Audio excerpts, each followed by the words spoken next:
বাপরে বাপ, আবার 2 বাটি মাংস? হ্যাঁ, বুঝছি তো।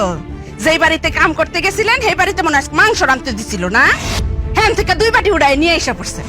না না বেয়ান না। কত বড় সাহস আপনার! হ্যাঁ, আপনি এই চুরি করা মাংস আমার বংশের নাতনিরা খাইতে দিচ্ছেন না?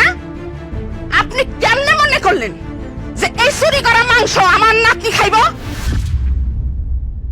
বেয়ান, আরে আপনি চুপ থাকেন, আমি বুঝি আপনি কি কইবেন।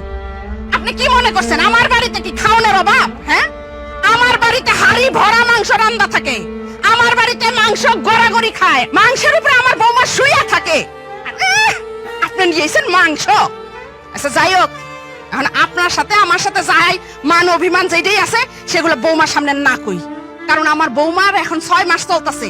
আমার নাতনি তো ভিতর থেকে শুনতে পাইবো, মনটা তো খারাপ হইবো, তার কষ্ট পাইবো।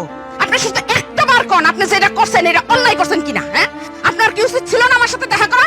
হ্যাঁ, আপনি বলেন আপনার ভুল হয়েছে কিনা? জি আমার ভুল হয়েছে, আমার মাফ করে দিন।